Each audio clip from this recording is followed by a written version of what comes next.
Good afternoon, everybody. Welcome back to Mythgard and Middle-earth. My name is Corey Olsen, the Tolkien professor, joined as always by my friend Gryfflet, who is ready to embark on a quest line that I'm pretty excited about, and that is the Drúadan quest line. I'm so excited. So this is brilliant. I love this. I love the idea of taking, so the Drúadan, we only ever meet the Drúadan right in the Drúadan forest. Khan Buri-Khan is the only Drúadan that we ever know by name in the Lord of the Rings. Tolkien, this was a late invention by Tolkien. He went on to write more about the Drúedain, in particularly imagining their history back into the Second Age. We've talked about this a bit when we were in the Drúadan forest for the earlier, the Gondor quest lines and stuff. So Lotro's move here to expand the culture of the Drúedain, to have like a different tribe of Droogs down here in a different part of the world, and imagining them here in Mordor is really cool. So one of the things that this feels in some ways kind of parallel to me. Obviously, I have had what's it called? The other Agar place. As we've been in Agarknife, I've had, the red, what's it called? I'm totally blanking on it. But y'all know what I mean. In the Garth-Agarwen. Yes, that's the one. Garth-Agarwen. The other AG, because AG is red. Garth-Agarwen. I've had Garth-Agarwen in my head all along as we've been in here, because, of course, just the terrain reminds one. But you'll remember that the Garth-Agarwen story, way back in... Is that in the Lone Lands, or is it in the Trollshaws? It's in the Lone Lands, isn't it? Anyway, back in the Lone Lands, with Garth-Agarwen, you will recall that it was the bloodshed. It was the civil wars themselves, the shedding of human blood by other humans, that led to the corruption of the local spirits. So there was like a cousin of Goldberry, essentially another water spirit, who dominated over that, and she herself became corrupted by like the evil of the land. And the Red Maid. I really loved that quest line. That was one of my favorite. No, I think it's my favorite of the early quest lines in Lotro. I think it's brilliant, and really picks up on a lot of the themes that Tolkien was doing. Because see, this is where like the kind of adaptation that Lotro is really kind of shows its stuff, right? To take the story that Tolkien actually told and to render that in the game is cool. And sometimes that's rendered really, really well and very, very effectively. But it's the filling in the blanks, right? At the end of the day, filling in the blanks is what Lotro is about, right? It's what this kind of adaptation is about. Making up their own stuff because we only get access to, right, like this one little like daisy chain of stories and of locations, right, in the book as we follow the characters. And for them to create a world where we can wander around and go into every village and talk to all the people, they have to invent whole bunches of stuff. So the extent to which they can do that by, in order to do that well, you have to take and absorb Tolkien's stories and themes, and you need to make sure that what you make fits. And that's really fun. So anyway, I really like this. So immediately before I even see what it's about, right? That's why I'm starting with all of this little preamble here, because I'm about to actually speak to Chai Burisek. So far, the quests that I completed at the very end of last time, which I'm about to hand in, were just Faeron's suggestion of how I might like win his confidence, right? So I'm gonna begin here interacting with the Drúedain in this little village or whatever is here. So the parallels to the Red Maid are interesting because, of course, this land too has been corrupted. That whole idea of land being corrupted is a very Tolkien theme, which we've talked about and touched on at various points in our explorations of Middle-earth, of Lotro's Middle-earth anyway, during this stream over the years. Mordor is obviously designed to be an extreme example of a place where the land has been corrupted by the presence of evil and by evil, like people making evil choices. Here within Agarnaith, we have a sort of special example, right? On the one hand, it's Mordor, and so all of Mordor under Sauron's influence has been and is being corrupted. But Agarnaith in particular is being corrupted by the what's her name again? I'm blanking on her name. The lady, anyway, you know, whoever, whatever her name was, the one that we discovered last time was actually like a corrupted Ewok, which is really sad. Lyreth, that's her, Lyreth, yes.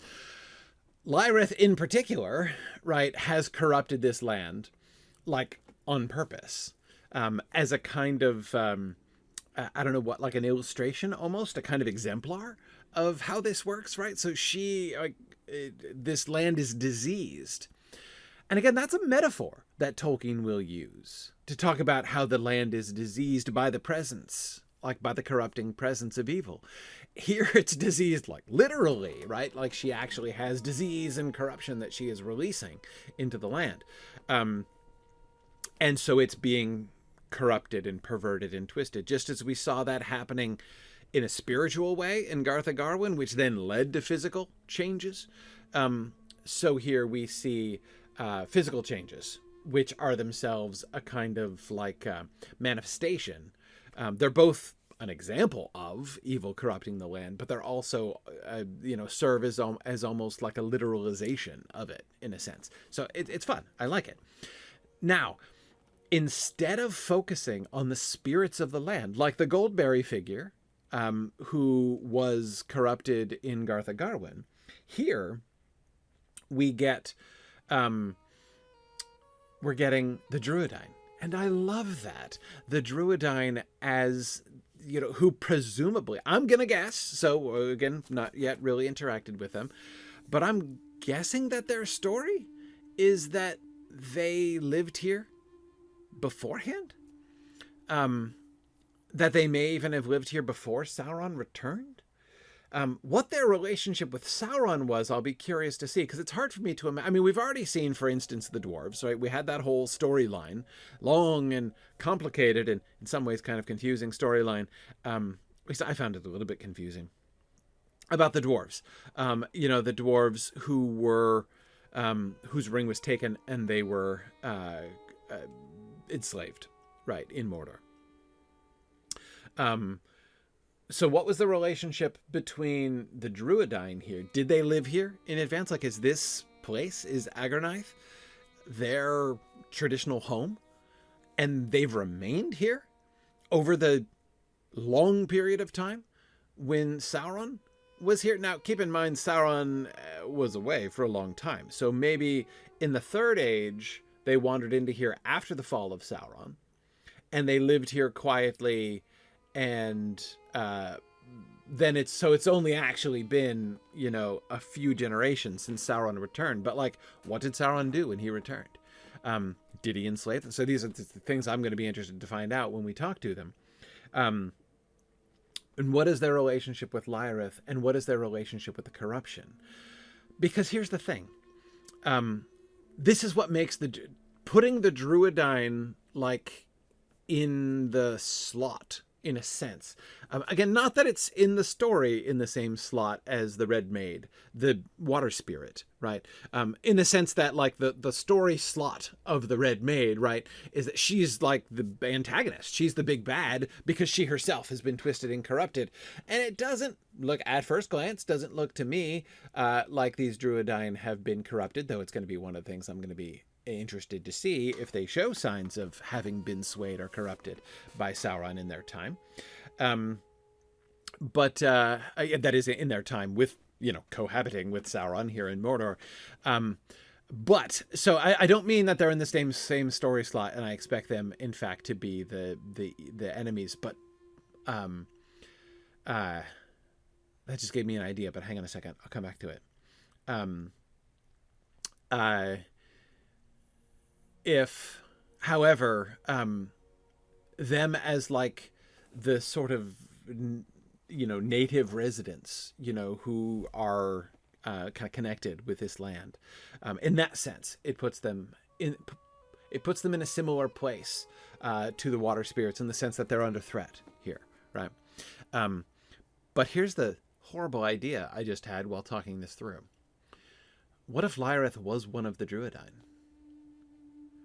What if that's how she became one of the, what's the word they invented again? For the cohort of like evil lieutenants who have been made immortal. I'm forgetting the word. The Lotro word for that category of people. The Gurzul. Thank you. Yes, that's the word. Maybe she is one. So maybe that's what happened. This is my sudden theory. Maybe when Sauron returns to Barad-dûr after The Hobbit, so we're talking about only 77 years ago, 78-ish years ago now, at the time that we are in the game. When Sauron returns to Mordor, he discovers there's these Drúedain here. So instead of just stomping on them, he recruits their leader, or one of their leaders, Lyrith, and makes her one of the Gurzul. And so that would put her almost exactly in the story slot of the Red Maid, actually. And could also perhaps explain why her totem looks like an Ewok. Just saying. That would be really interesting. I don't think we've seen Lyrith yet. Did we see an image of her yet? I don't know. But anyway, that would be really fun if that's what happened. But I don't know if that's what happened. This is just like random speculation. And I know I've seen Lyrith before. I'm pretty sure I've seen Lyrith before when I did the epic storyline with my other character, Wigand, in my marathon streams. But fortunately, I have a really poor memory, so I don't recall. I've set myself to forget almost all of that as soon as it happened. So therefore I find myself wholly unspoiled. I'll remember it as it comes, as we do it again. I'll recall, but not much before that. I don't remember right now. So there we go. But anyway, wouldn't that be interesting? And here's the other reason that would fit and be kind of cool. The Drúedain, of course, as we recall, are not. I was about to say normal. That is, there's like magic about them. They're associated with like the ability to prophesy. Like they have an extra sort of sense of what's to come. They can do those things, like they make the Púkel-men statues, which can like come alive, so they can sort of invest their own. It's weird. Like they can do weird stuff. Like there's stuff that they can do. Tolkien never really defined it, but the few stories that he tells about them show that there's like some significant magic about them. I'm thinking, of course, of the story called The Faithful Stone. That's in Unfinished Tales. You can read it there if you're interested in the kind of Drúadan magic that I'm talking about. The reference to prophecy is drawn from the story of the Númenor, of the Drúedain in Númenor, right? So in his essay on the Drúedain, he speculated that some of the Drúedain who were there from the First Age, hanging out with the people of Brethil and stuff, the Haladin, they went to Númenor at the end of the First Age. But they got out of Dodge, right? When Númenor started to go, they left. They're like, this island, it's no good. Like, we're out of here. And so none of them died in the downfall of Númenor. Anyway, okay. So, here ends my, general discussion and speculation of where we are. And now I'm going to begin. Poor Faeron has been like furiously gesticulating this whole time. So Faeron is obviously getting very impatient with Gryfflet here as we're standing here in front of High Burisek, and understandably, because he's been doing that for like a week. So let's go. Let's hand in our quests, which are like handing him like orc fangs and telling him that I just burned the corpses of his dead people. Wind through high crags. The intimidating warrior is initially puzzled as you show him your pile of orc fangs. He picks one up and examines it until recognition brightens his eyes. Orcs? Dead? His mouth opens into a wide grin. He looks pleased with your actions. Oh, and he's going to give me a hat. How delightful. Okay. Ooh. It's a hat that's an upgrade. More Light of Earendel. Thank you. Though I'm still pretty far in the black as far as that. Well, I mean, I guess I shouldn't say in the black. In the white, I suppose. As opposed to in the purple. But that's fine. All right. Stone underfoot, red sky above. You give High Burisek the necklaces you collected from his fallen warriors. You see several emotions flash across his face. Sorrow, anger, and then gratitude. Thank you. Okay. All right. What do you say, Faeron? We are hard-pressed in this place. Your efforts have gone a long way. They seem willing to let us into their village now. While you were out there slaughtering orcs, I had a bit of success breaking through the communication barrier. These people have been isolated for a long time. Interesting. But they seem quick to catch on. Faeron teaches you some basic words in their language that should allow rudimentary communication with the Drúedain.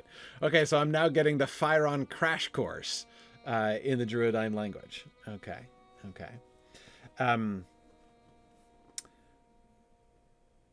Yeah.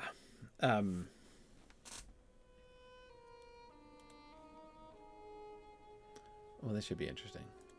Hang on, what's it? Oh. I got reputation. You know, I wish that this would, like, highlight the thing where my reputation changed. Because, like, I can never find which reputation was just changed. Okay. I know there's a search tab, but I don't know what I'm searching for. That's my problem. It just says, like, your reputation changed. And I'm like, oh, which one? And I click on it, and it's like, I don't know. Here's all of your reputations. I guess one of them changed.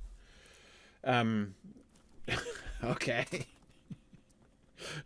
Not sure. Does it say over there? Oh, the Red Sky Clan. Okay. All right. There we go. There we go. Tells me over there. But again, it just seems... whatever. Okay. Yeah. No, I just meant in the list. Like, it'd be nice if, like, if I'm clicking through to the list... Whatever. I'm not going to complain. Fortunately, I never complain, as Mrs. Bennett says. Okay. High Burisek. Let's see how many words I know now.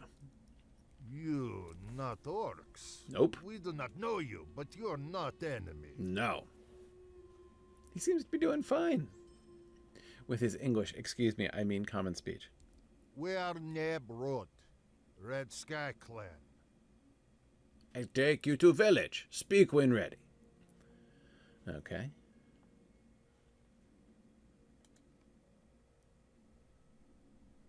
Oh, we're gonna instance into the village? We can't just walk up here. Is your village up here? Okay. Well, I guess if you want to instance into it, then that's what we'll do. I'm a little surprised. That's all.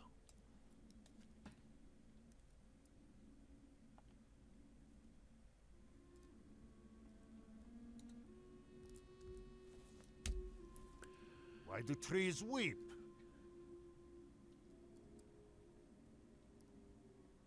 Okay, I'm going to speak to Chieftain. Oh, okay, good. Oh, we're just going to turn around. Okay, good. Excellent. I thought we were going to instance. This is better. All right. We're coming.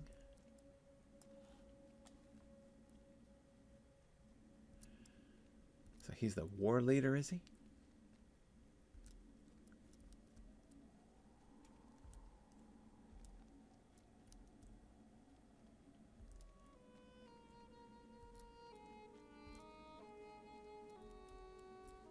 So Nev Ruth,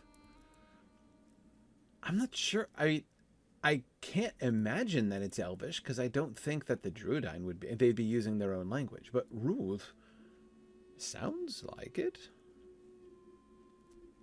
It's at least an accidental similarity.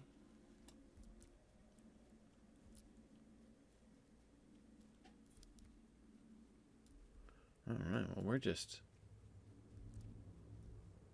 we've left poor Faeron behind.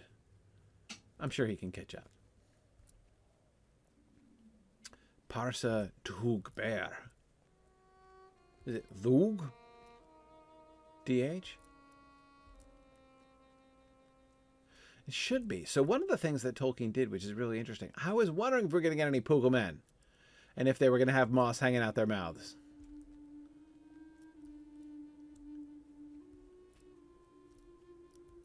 Discovered Bold Ruth.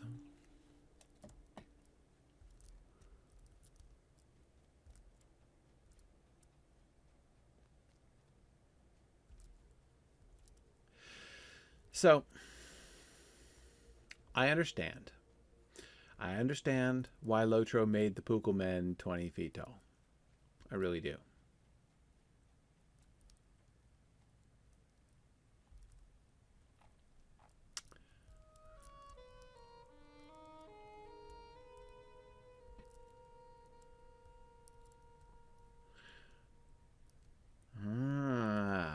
The chieftain is a woman. This would fit my theory. Lyrith's origins. Just saying.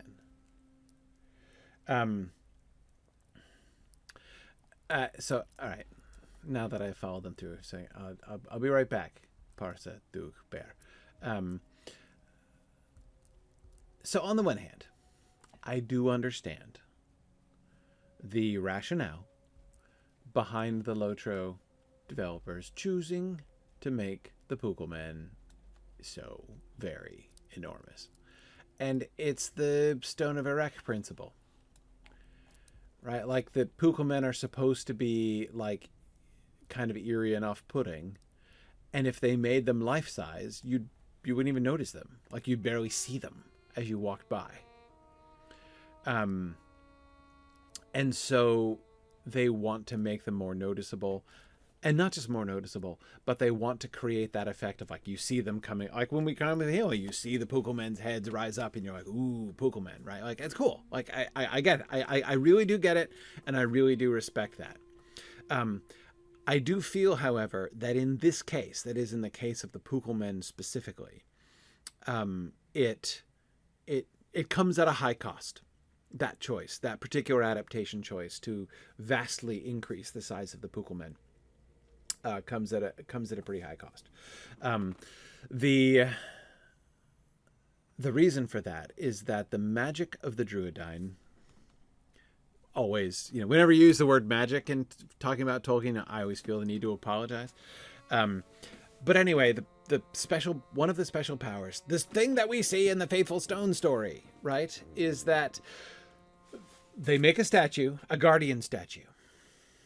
And the reason they make these guardian statues is that apparently they have power to animate them with their own spirits in some sense. Because of course, in the story of the Faithful Stone, you have a Drúadan who is a friend of a family of Haladin cottagers, and he has to go away on a journey. It's a great story if you haven't read the story. So he has to go on a journey, but he tells them, I'm going to leave a statue with you. So there's a statue, like a Púkel-men statue, that he makes, and he leaves next to their house. And while he's gone, orcs attack the house, and they set it on fire. Like they try to set fire to it. And the statue comes to life, kills the orcs, and tramples out the fire with his stone feet. And then when the Drúadan dude comes back afterwards, they're like, whoa, like the statue totally came to life and saved our lives. That was amazing. And he's like, yeah, I know. And then he shows them, and his own feet and legs are heavily bandaged because they're burned, because he himself was wounded. So like he felt what the stone statue felt and was wounded. So it was his own, by his own sacrifice, he was able to save them. So the Púkel-men are not just like statues that they build. There's like this connection between them. Anyway, that is the story that Tolkien told to kind of illustrate the Púkel-men. And, this now, like, if they could make these statues come to life and like trample on folks, that would be much more effective, obviously. But again, it changes the situation, right? And certainly makes it like more OP and less sacrificial, right? So as I say, just the costs are high. Essentially, they seem to have rendered these into completely like inert and sort of pro forma statues, which is fine. Which is fine. They could do that. But as I say, it comes with a cost. I really like the Faithful Stone concept. And you kind of lose it when you do this to the Púkel-men. So that's how I always like to think about adaptations. It's not about like, is it right or is it wrong? It's about they always have to make choices, constantly making choices of how to render things from the text. And they often are having to make changes to adapt things. That's what adaptation means. So I like to think of it not as like this is right or this is wrong, because that's a silly game to play. It really is. It's a question of what are the costs and benefits? What do they gain? They gain something by making the Púkel statues huge, but they lose something too. And sometimes I feel like back to the Stone of Erech, right? They gain something by making the Stone of Erech enormous. And that is the visual effect is stunning. I love the visual effect. You come around the corner and there's the Stone of Erech and you're like, whoa. It looks like a UFO, right? It's phenomenal. I love it. The cost of making the Stone of Erech huge is that one is inclined to giggle to oneself when doing the instance where Isildur is there. It's the Stone of Erech.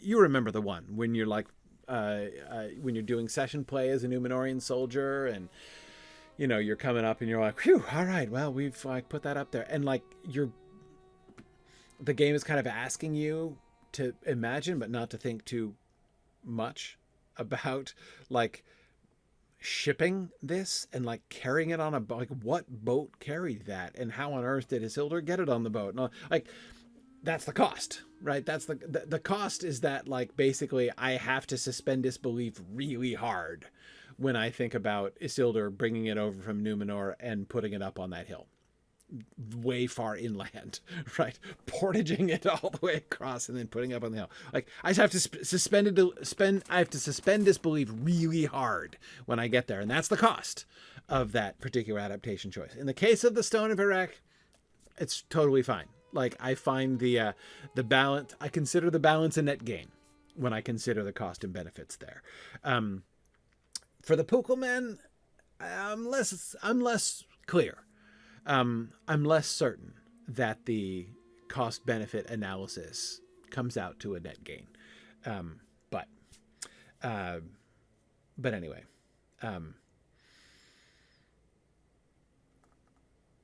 there we go. Okay.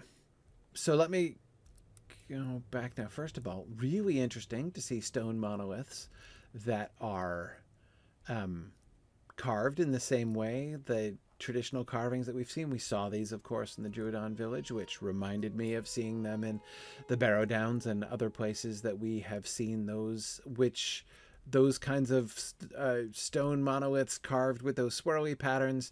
Lotro has led me to associate with the most ancient of remnants of human culture.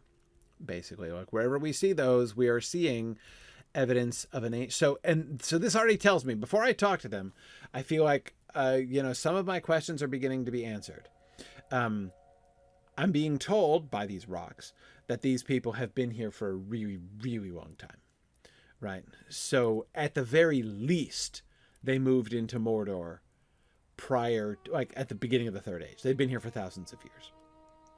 It is possible that they've been here for longer than that, in which case they would have had to have dealt with Sauron during the Second Age, and his Mordor period of time, his period of Mordor dominance in the Second Age was much longer than his period of Mordor dominance in the Third Age. But anyway, let's see. I love how this is kind of set back the village here.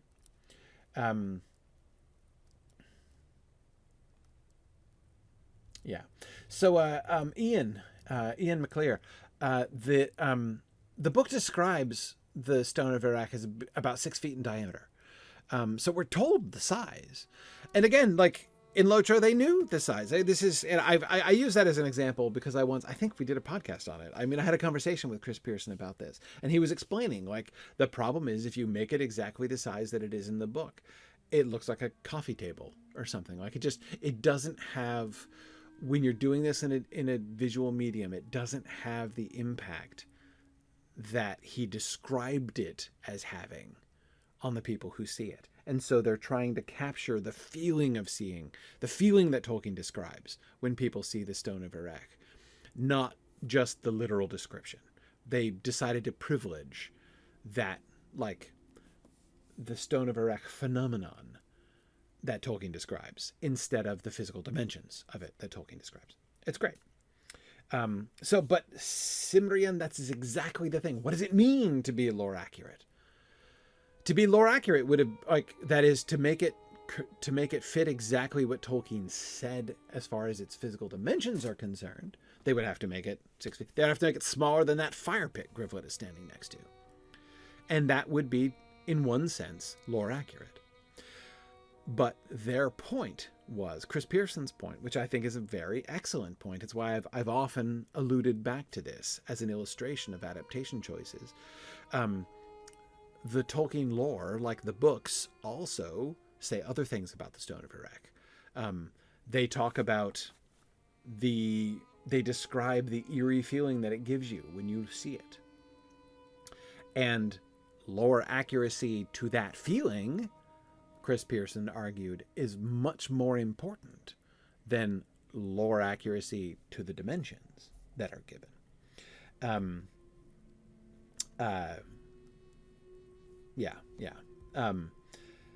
Anyway, so it's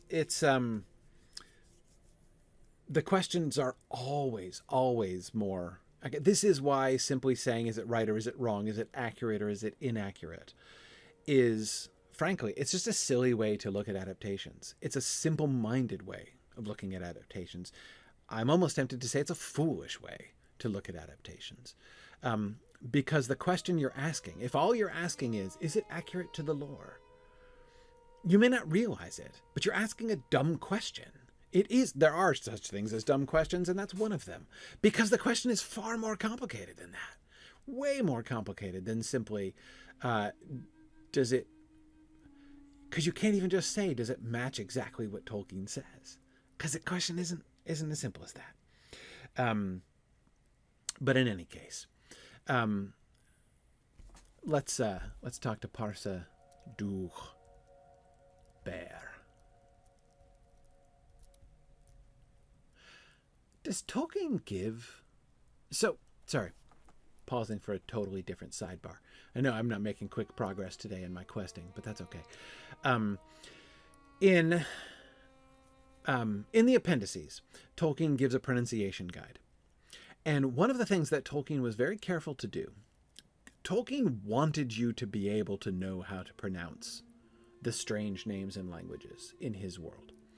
And so the pronunciation guide, when it comes to like how to pronounce the consonants and the vowels and diphthongs and stuff, those apply to everything. They're not just Elvish pronunciation guides. They apply to everything. Because again, Tolkien wanted you to know how to pronounce things. So, for instance, that's why we know how to pronounce Hanbury Khan's name, because he tells us that the GH, when used as a consonant like that, is pronounced that is but voiced. So it's Hanbury Khan is how you pronounce that. And again, we know that because of that pronunciation chart. Does he include BH? I don't remember.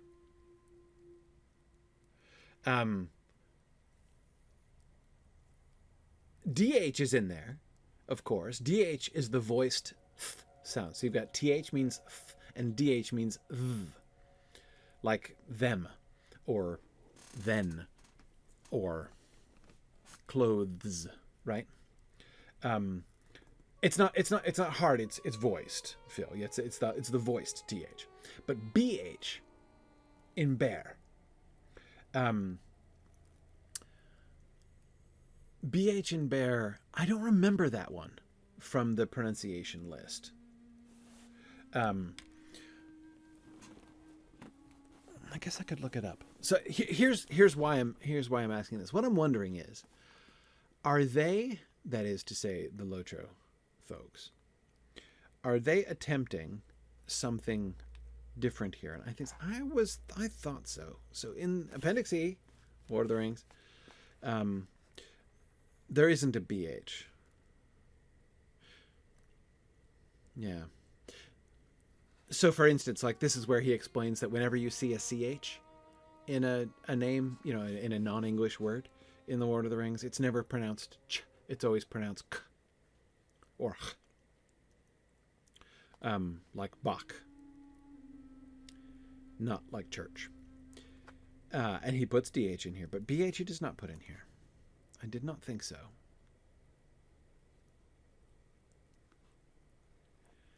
Okay. Sorry, I'm just looking to make sure I'm not missing anything there. There's the Tengwar chart and the Kirth chart. Okay. Yeah.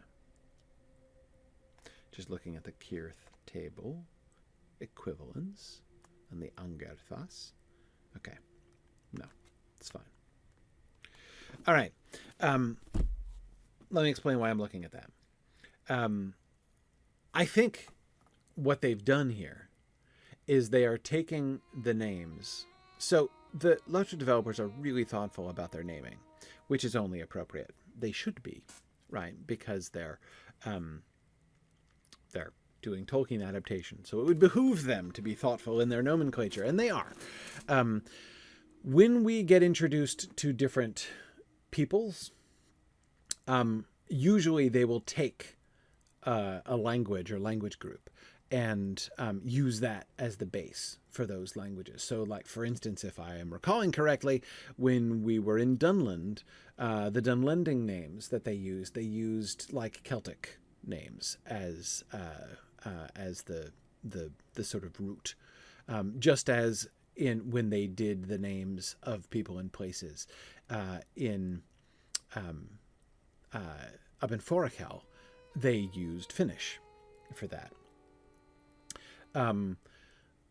When I saw this name, Parsa Duch Bear, I wasn't sure what to do with the BH because, as I said, it's not in Tolkien's pronunciation guide.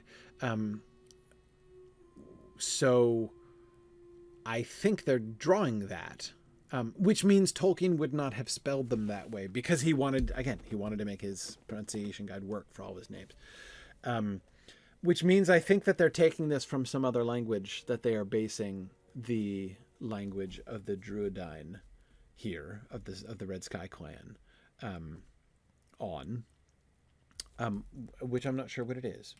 BH could well equal V, Parsa, but then is DH? But this is why this is causing me problems in knowing how to read it aloud, because again, my assumption based on Tolkien's pronunciation guides is that the DH would be V, so it would be Parsa Dhug, right? But since the third part of her name suggests it's appealing to a totally different pronunciation standard from a different language entirely, a different spelling mode, basically, then I'm not sure how to do DH, actually. It might not, it's probably not Dhug, because a language which uses when spelling its sounds in the Latin language, BH, is probably going to use DH differently, I would think. So in short, I'm not sure that I'm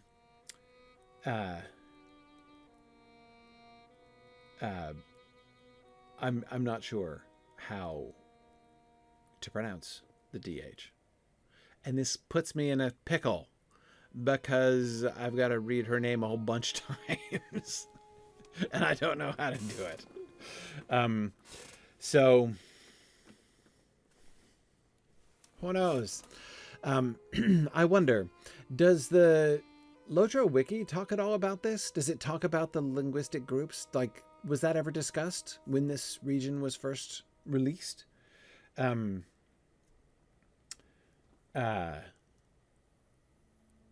What linguistic groups they were basing this on? No, Edith, you didn't see that? Yeah.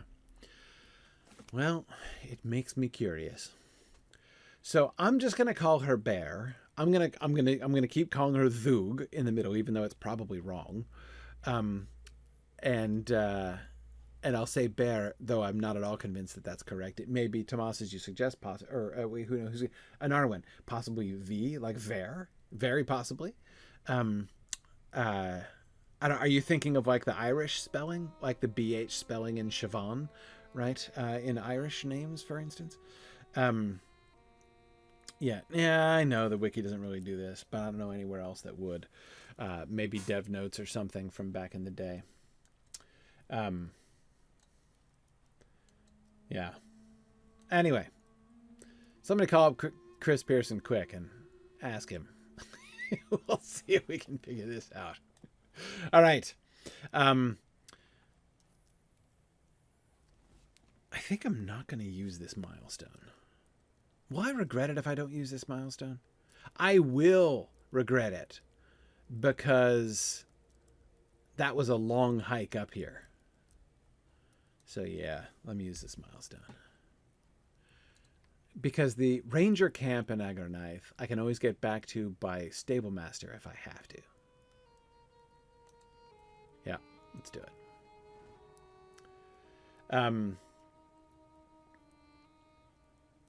Okay. Anyway.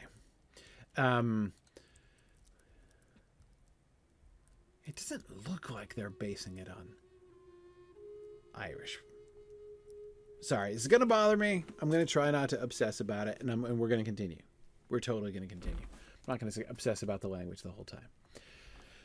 But I'll just call her Bear. Maybe I'll just call her Parsa. Hey, Parsa, you don't mind if I give you a little nickname, do you? I am Parsa Jugbear, Jug. Chieftain of Red Sky Clan. Seriously. You are safe in Borwood. But tell us, Say it. who are you and why you come? Say it again. I am Parsa Jugbear, Chieftain of Red Sky Clan. You are safe in Borwood.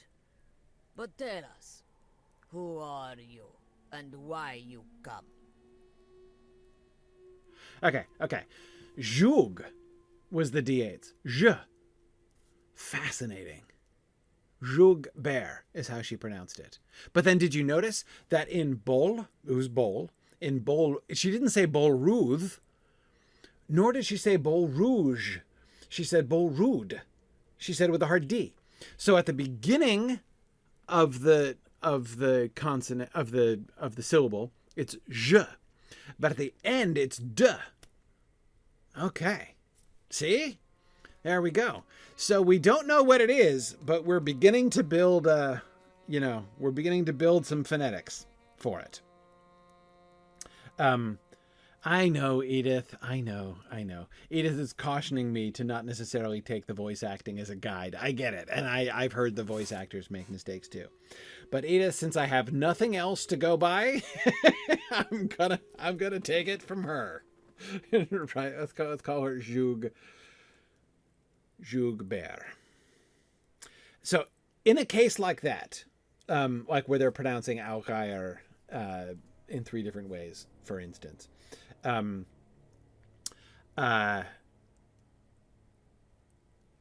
where the pronunciation of the voice actors differs from like the pronunciation guides that Tolkien gives, like I'm ready to dismiss it immediately, right?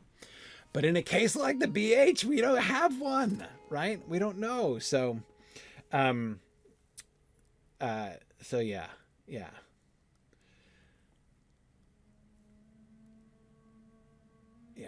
Okay. It's going good. I am Parsa Jugbear, Chieftain of Red Sky Clan. You are safe in Bolrood.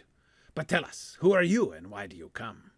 You explain that you come from a land far to the west, beyond the mountains, and then beyond the other mountains, that you are at war with Sauron, and seek to quell any further threat of his remaining forces in Mordor. You politely ask for help dealing with Seregost and Kalagijak. Boy, you know, that crash course we got in their language must have been awesome, if I can convey all of that to her. You are honest. Good. We share enemies. We will help with Kalagijak, but to attack Seregost is death. Warriors went there, did not come back. Winged demons protect it. Gai Burisek will lead warriors against Gorgun Fort. Help them prepare. Okay. Gorgun, of course, means orc in their language. That's, I think, the only word that we get that Tolkien gives us in the text in the language of the Drúedain. I think that's the only one.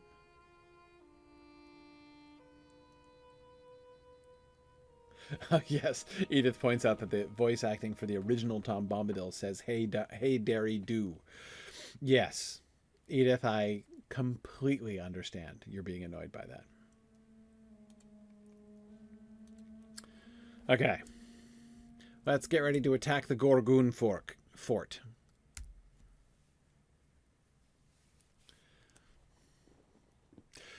Notice, by the way, there are 2 interesting words that we learn for orcs, right? Hanbori Han calls them Gorgun, and Treebeard calls them Burarum. And the like assonance of those words is really interesting to me. Yeah. Never mind.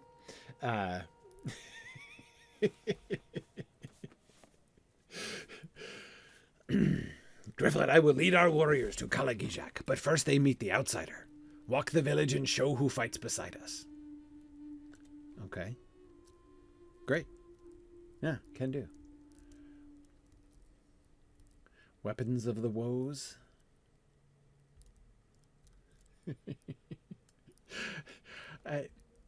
The word woes, W-S-E, is just so eminently punnable.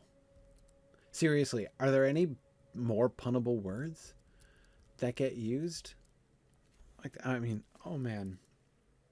But, why do trees weep?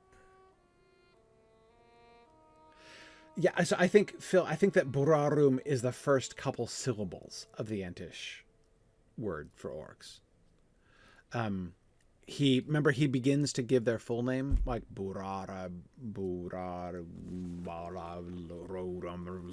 Lasto, like it's really long. And I think it's made up of Elvish fragment words, all jammed together. A lot of those words are the Entish words. Again, because remember, the Entish names aren't names exactly but stories. And so it's kind of like all jumbled in together. So I think that Burarum has Elvish roots, basically. Not that it was an Elvish word exactly, necessarily, but yeah. Exactly. We're about to start the War of the Woses, Edith. Again, it's a word that keeps on giving. I can't not love it. I am... Now you've put me in a hard place. Jom. Okay. I am Jom Juga Noch. I make spears for our warriors, used for hunting animals and now for hunting Gorgun. Village children took my spearheads and shafts, hid them, No time to find them. Many spears to make. Will you help? Gather spearheads and shafts. Assemble spears. Place on racks. Can do. Can do. I am gathering materials and assembling them. This is precisely the kind of task that Gryfflet has many, many years practice of. He's got a long resume.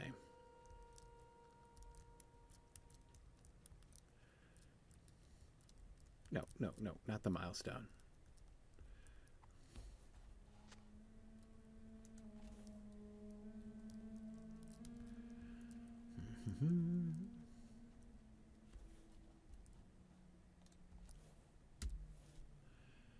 Outsider.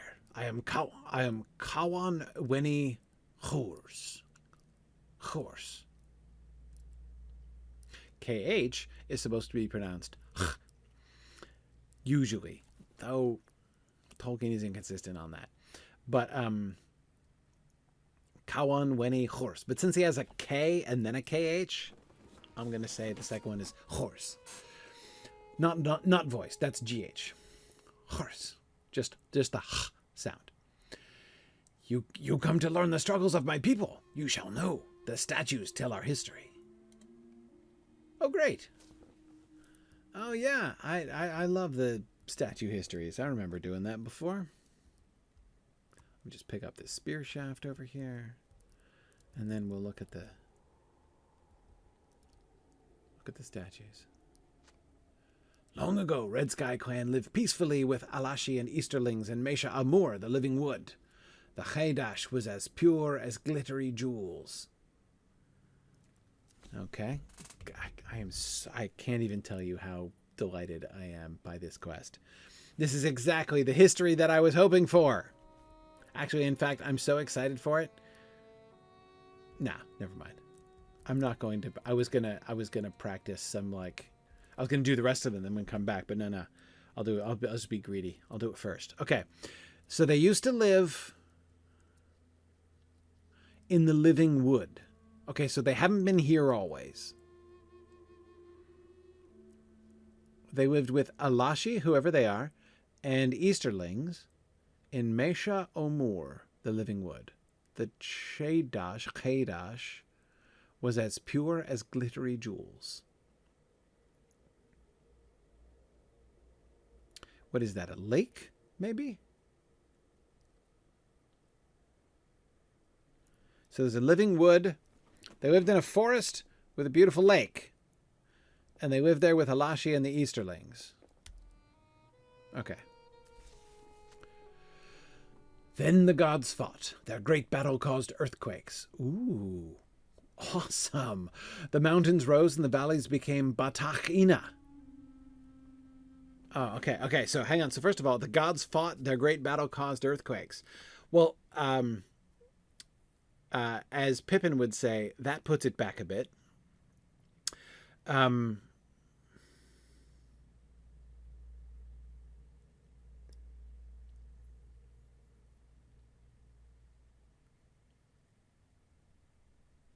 Wow. Okay, hang on. The War of the Gods can only be the chaining of Melkor? Because there are two wars fought in Middle-earth that could be characterized as the War of the Gods, which, quote, caused earthquakes. One is the chaining of Melkor, originally. And the second is the War of Wrath at the end of the First Age. It's probably not the War of Wrath, however, and the drowning of Beleriand. It sounds more like the first one, the chaining of Melkor, the War of the Valar against Melkor, in Utumno at the beginning. So the valley that they lived in became Batach-ina, the stinging bog. Soon, Red Sky Clan no longer reached the valley trapped by mountains. Okay. So the valley in question that they lived in, where the Haydash was,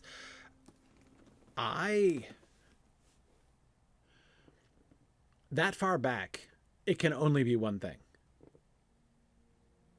It has to be Hildorian. Tolkien was, how should one say, irresolute about exactly when humans came into the world. The only thing that is very definite and totally unchanging over the course of Tolkien's creative history is the fact that humans came second. Elves came first, humans came second. That's obvious. Like, that's consistent. But how much later did they come? That changed over time. And there are moments when it's implied. Moments when it's implied that it's not too much later, right? So because and that seems to be the timeline that Lotro is working off of here. Because if it is indeed the battle of the Valar against Melkor into Tumno at the Chaining of Melkor, then it's like right after they discover the elves. So Orome discovers the elves in Cuiviénen and says, hey, look, elves. Right? And then he goes back and he's like, dudes, I found the elves. There they are, right over there. Actually, kind of like uncomfortably close to Autumno, so maybe we should do something about that. So the rest of the gods are like, yeah, let's do that. So they go over and they attack Autumno. And there are earthquakes and things. It's scary. The War of the Gods is frightening to the elves at Cuiviénen. So the elves are still new at Cuiviénen. Though again, that's another question that Tolkien was indeterminate about, or rather changed his mind about multiple times. How long did the elves live at Cuiviénen before Orome discovered them? Again, another question that's not entirely sure. Phil, I'm going to guess who the Alashi are. Live peacefully with Alashi and Easterlings. I think they've got to be elves. That Alashi are elves and Easterlings, in this case, are like non-Drúedain humans. In which case, this means that the story here, I won't say that Lotro is suggesting, because of course these are just the legends of this clan, which might be wrong. They might be exaggerated. They might be inaccurate about their own legendary version of their history. But this clan is claiming that the Drúedain have been around in more or less this form. That is, that their social unit goes all the way back to the beginning of humanity at Hildorian.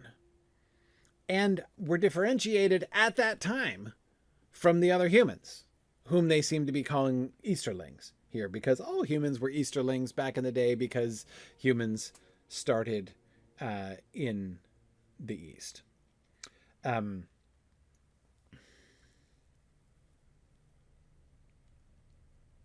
Edith.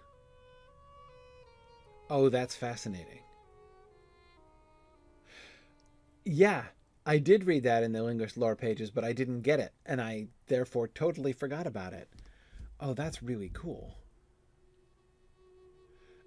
Edith points out that in the Linguist lore pages, it says, to the Alashi of Mordor, she was Tor Kralika.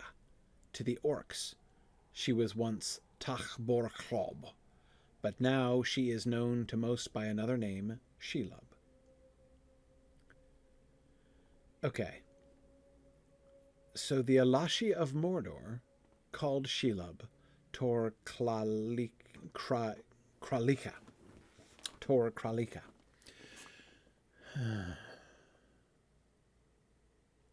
The Alashi of Mordor. Huh.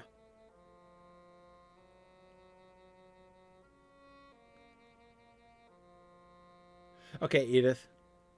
Theory number 2, then. Are the Alashi the Drúedain? So when they say Red Sky Clan lived peacefully with Alashi and Easterlings, they mean we lived comfortably among the other Drúedain and the other humans. That would be another reading. I was assuming it meant we Drúedain, like that all Drúedain used to be Red Sky Clan. But maybe not. Living with elves and humans, but maybe not. And it makes sense that the elves weren't living with them anyway. If Kadash is Hildorian, is the place where humans first awoke, however that happened, then they could be recalling. Yeah. Huh.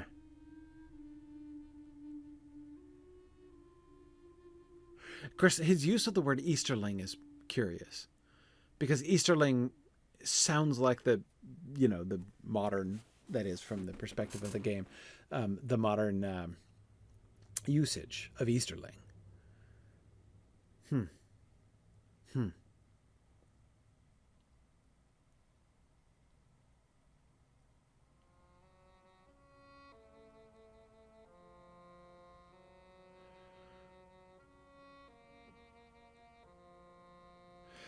Okay, theory 3. If the Alashi are people of Mordor, as the lore book suggested,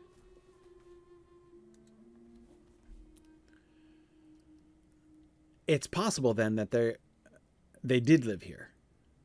Because when the great battle caused earthquakes, the mountains rose and the valley became Batach Ina, the stinging bog. He could, of course, be referring to, Mordor here. So we are currently located over here. There's Seregost and there's Agornith here. So we're currently located here. So if the Sea of Nurnin was the Kadash, then the Alashi and the Easterlings would be the other residents. So the Alashi could then be those who became the Nirnhoth,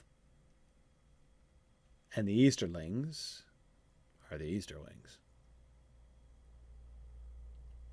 So he could be sort of talking about Proto-Mordor, kind of Rings of Power style, Proto-Mordor, saying that this used to be a great forest. So this whole thing, this whole valley, was a great forest by the lakes of the Sea of Nurnin. And then it was the battle of the gods that caused the mountains of Mordor to rise. And so when he said that the mountains then separated them from Kadash, that would be referring to these mountains, which then separate them from the Sea of Nurnin.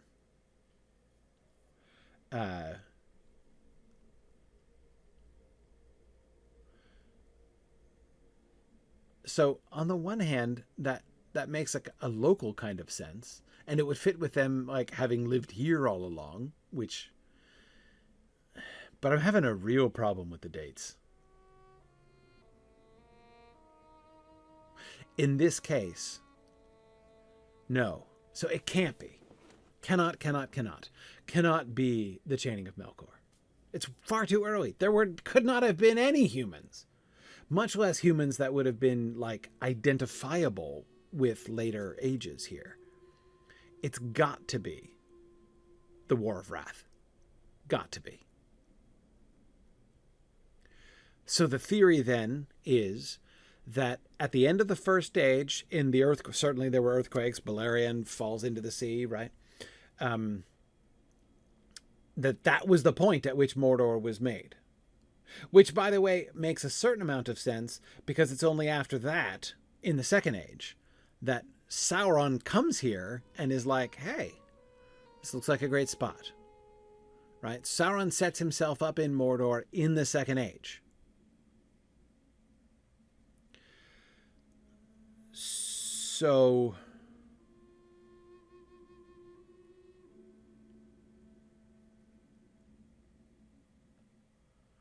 that could work if the War of the Gods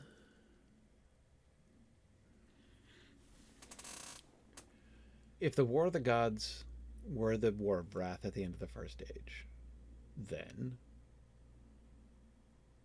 that could make sense. Certainly by then, by the end of the First Age, a tribe of Drúadan could be living here, and there could be other human cultures who could be the ancestors of, like, the Nirnhoth and the rest of the Easterlings, who are referred to more vaguely as the Easterlings because they, they don't, like, they're not based here in Mordor, but they come here to Mordor. Whereas the Alashi, or Nirnhoth, if that's what they are, would... sorry, my earbud is bothering me. Would have been established here. I think I can make that make sense. But here's the problem. The problem is, no, it's not really a problem. But let me tell you what it means. What it means is the intervention of Sauron would come very soon after that.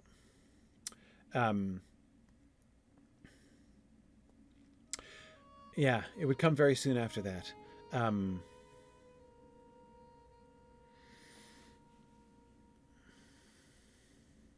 Hey, look at this. On the map, you have a forest up here, right? Look at these rivers with trees. So, is this inviting us to imagine that this whole area was forested before these mountains rose up in the middle, separating them, as they said? Maybe. Okay. Seems to fit their map in some ways. Okay. Now, there is, of course, potentially... No, it doesn't work. I was going to say there's potentially a third option. Like, what else could the War of the Gods mean? If it's not the chaining of Melkor and it's not the War of Wrath, are there any other possibilities? I can only think of two other possibilities. One would be the drowning of Númenor, which could be characterized by people very far away as the War of the Gods. And the third would be the Battle of the Last Alliance, the War of the Last Alliance, but which could, like, from some perspective, perhaps be characterized that way. But I don't think so, because first of all, like, Mordor was already there by the time both of those came about, both by the time of the downfall of Númenor and certainly by the time of the War of Wrath. The mountains of Mordor are already in place. So if he's talking about this place, then it can't be that. Huh. Okay. All right, let's read the third one. This is fascinating. Love this.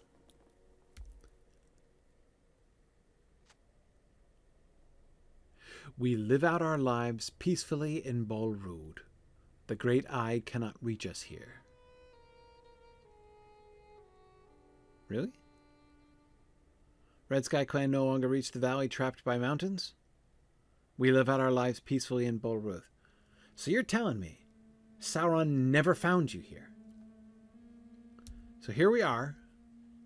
Barad-dûr is right there. Right there. What is that, like? Seriously? Is that like 2 miles away as the Nazgul flies? And Sauron never noticed you here.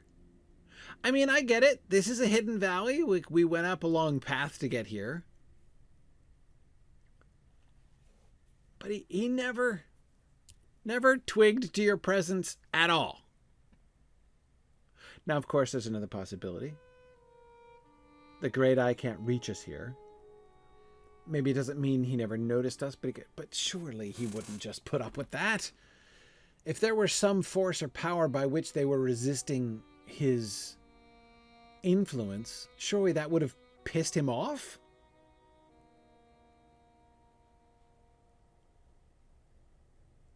Takes a lot of believing, Cowan Winnie horse. That's all I'm saying. Burning Mountain erupts again. The way to the valley is again opened, but it has become infested with evil and plague. Okay, erupts again means like a couple weeks ago, right? When the ring was destroyed. Way to the valley is again opened? Surely that doesn't mean literally. Does it? Literally opened? Like, when it erupted, the opening to this valley... Yeah, I'm not sure what valley we're talking about. Because, on the one hand, we're surrounded by hills. Look, there are rocks up there. And trees and stuff. But, is this a valley? Like, looking at the map, right? It was sloping up the whole time, but maybe you call this a valley? Surely you're not expecting us to believe that this little valley, like from where it was opened, like from where we came in, from where I was standing at the beginning of this stream to up here, is the valley. And that at the War of the Gods, whichever war that was, let's say the War of Wrath, that it collapsed and they've been trapped in here, and so Sauron never came?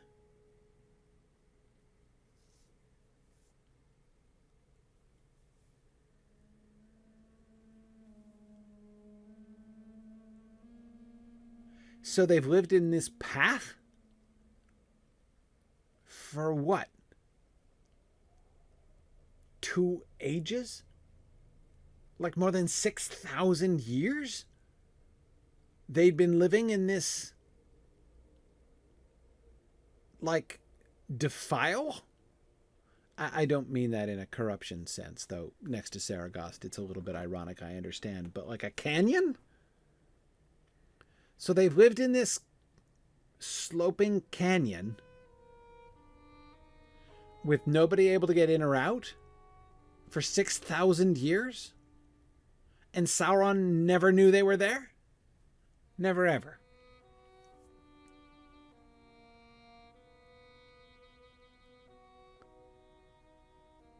If that's the valley, if Bald Root itself is the valley, I mean, then I guess Aggernaith itself would be the glittering lake. Though I don't know where the forest is.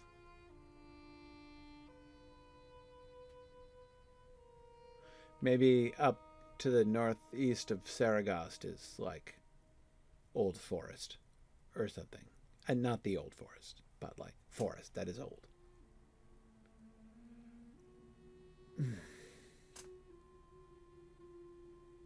Well, that takes a lot of believing too.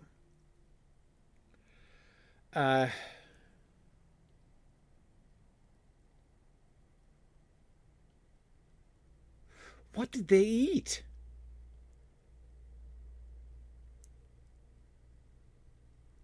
I mean, there's nowhere to grow crops in here. This is a campground. Surely there can't be enough game within the one canyon?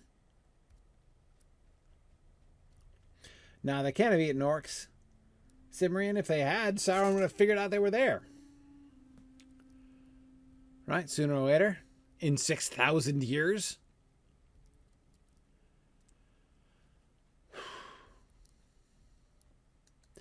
Cowan Winnie Curse, your legends puzzle me. Why does Earth bleed?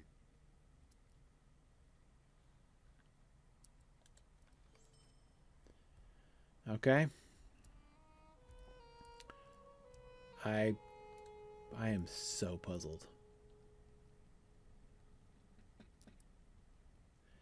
Berries? You can't live on nothing but berries. It is not possible.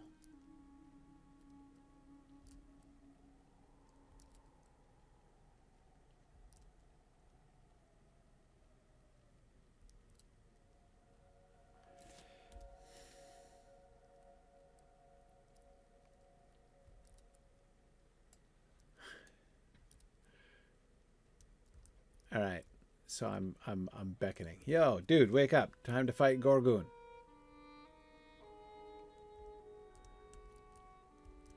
Maybe I'll learn more.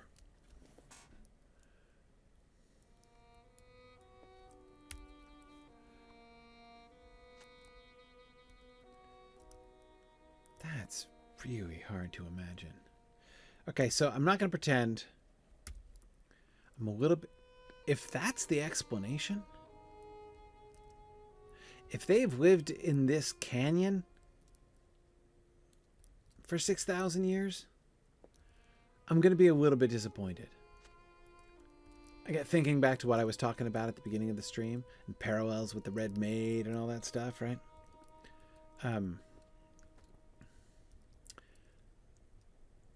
If they were just like totally isolated from everything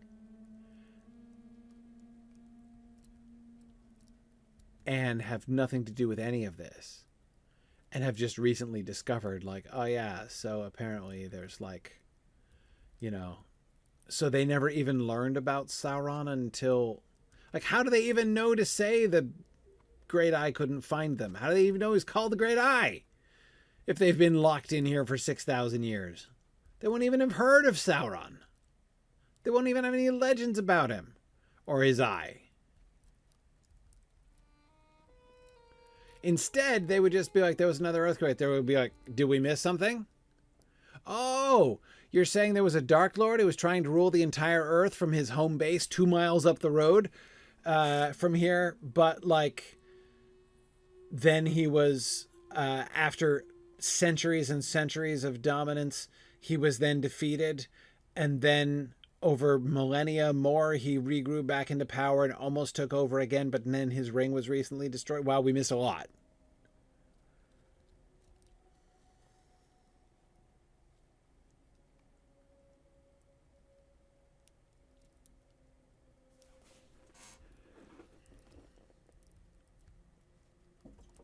So I would think they would be powerful confused right about now.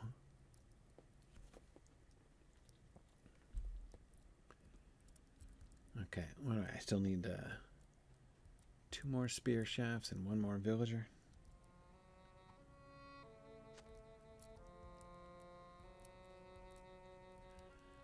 I choose you.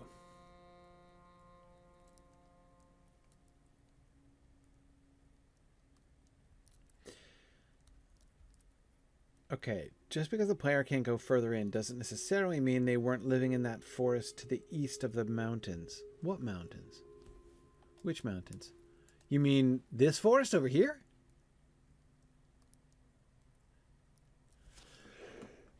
But it said that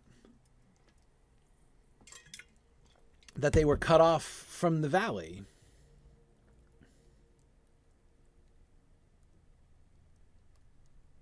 I don't know.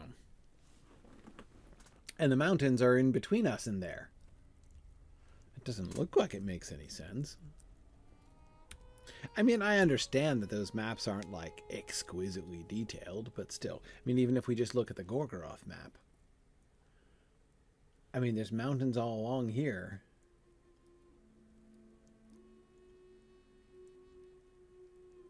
No, it doesn't make any sense. In 2 ways, it doesn't make any sense. Because if they... Okay, right? So we're up here. In the middle of these mountains. If they had a path that goes through these mountains to the other side, like down here into Lithlod and the forest, then they're not trapped, are they? Then they would have been wandering around here, wouldn't they? Then Sauron would have found them, wouldn't he? Just because, I mean, if this path goes all the way across to the other side and goes out, then it's not a valley, it's just a pass. And if one end of it is blocked, all that means is you've got to go all the way around, which is now inconvenient on account of Mount Doom and, you know, armies of orcs and that sort of thing. But they wouldn't have been insulated from anything in that case. He said that these mountains were raised.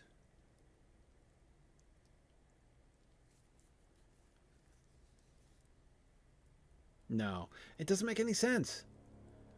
It doesn't make any sense. Like if Seregost, if this area, if Agarknife is their sparkling lake, or was, you know, their sparkling lake, and this is their forest, and the mountains cut them off from the sparkling lake, that makes sense. Why aren't they still living over there? Why are they here? And you might say, well, but this is the path that leads over there. Again, in which case, why is their village here in the mountains and not in the forest, like they said? And secondly, why didn't Sauron find them? It's not like Sauron stayed to this part of Mordor. He runs all of Mordor and has an empire expanding beyond that. And that's only in the Third Age. His empire was bigger in the Second Age. So what, just because they're living in the mountains on the other side of the mountains? Sauron's like, oh yeah, I never bothered to go into the forest. Like, no, it doesn't. It almost makes sense. I mean, it makes a kind of sense for them to say, no, this secret valley, this like little box canyon that we live in was cut off from the entire outside world. No one could get in from any direction and we couldn't get out from any direction. And that's why Sauron didn't find... Like, that makes a kind of sense as an explanation for why Sauron didn't find them. Again, it's still a little bit weird, and it's a little hard for me to imagine that Sauron wouldn't have found them since they're like a mile away from Barad-dûr. But still, like, it gestures at an explanation for their isolation from Sauron, while opening up questions about how on earth they survived. If we try to answer the how did they survive question by saying they were just roaming free about that forest, then I can see no possible explanation for how Sauron didn't find them. Cimrian, Rivendell is a secret valley, but it is not cut off. And it's much bigger than this. Like as we saw, there are fields there. You could grow food in Rivendell. Indeed, they did grow food in Rivendell. Gondolin is a secret valley too, and it has acres and acres of like tillable land within it in order to support its population. This little box canyon that we walked up has no such resources available to it. That's what's puzzling me. I also admit I'm a little resistant to it because I find it a slightly disappointing story. Not a hideously disappointing story, just a little bit disappointing.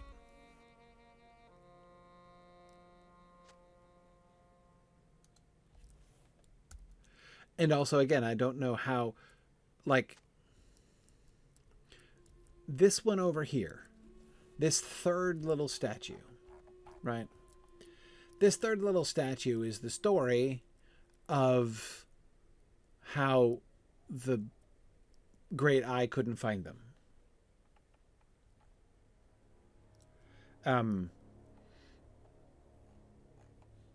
It's the story of how the Great Eye couldn't find them. When was that carved? When did they even find out about the Great Eye? How do they know? They wouldn't know. They've been cut off here. I mean, unless there were some sort of, you know, I don't know, some sort of insight or intuition or vision or something like that. Possible, I guess. Stone underfoot, red sky above. Jomjoga Noch examines the spears you assembled. She looks pleasantly surprised. Good. You must be a skilled fighter. Pfft, totally. Because everybody knows that everybody who's good at making weapons is excellent at using them. And vice versa. Why does Earth bleed? Our warriors are ready for battle. We seek the blood of our enemies. Do not fail our people. Yeah, no problem.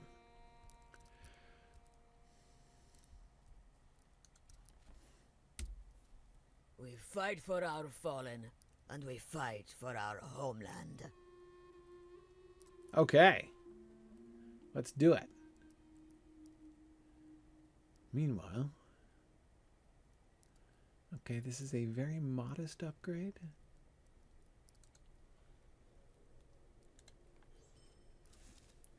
Hang on a second. I'm going to get ahead of myself. Let's... Cosmetic pause. Okay, Gryfflet, turn sideways so I can see your head. Okay, what hat are you wearing? You're wearing the Expeditionary Coif. So let's put on the Pathfinder's Coif, which is bound to be very different. Oh, that is radically different. It's in fact exactly identical. But now I have a Pathfinder's hat and a Pathfinder's camels and Pathfinder's gauges and Pathfinder's pants. Oh, I've got almost the full Pathfinder set. Except I have the Hauberk of the Towers. Is that Pathfinder? No, that's the Waistcoat of the Last Alliance. Whatever. Okay, so I just need the Pathfinder's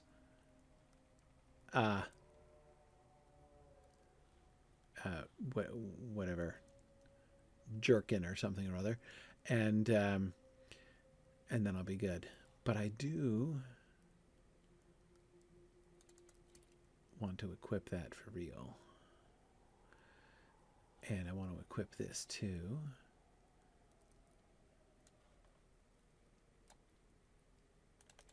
Okay. All right.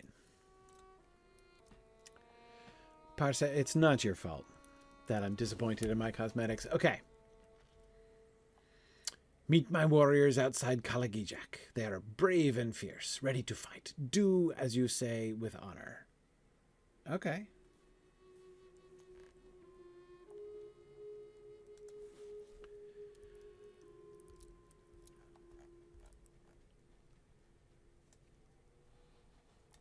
Yeah, so Ian, like, that part of it, I feel like I can understand. That is that how they weren't all scooped up and pulled into Seregost for experimentation. If this canyon that we're walking through were the entire were cut off completely on both sides from the entirety of the rest of Mordor, then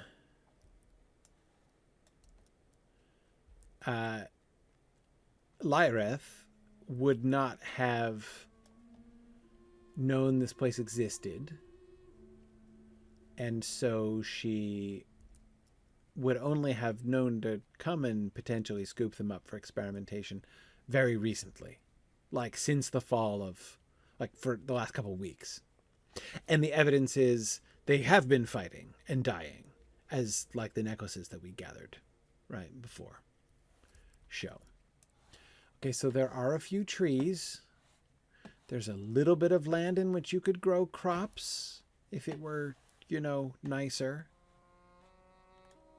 But then where is this great forest that he's describing?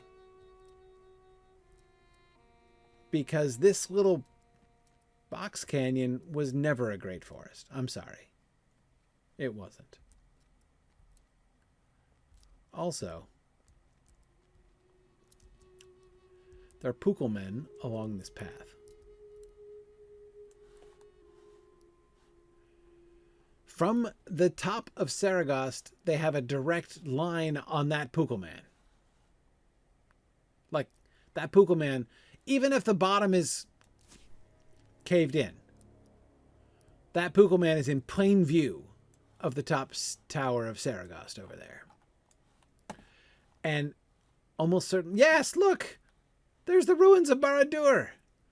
So let's imagine that a great deal taller, and Sauron would have been able to look out his window and see these ginormous Púkel-men.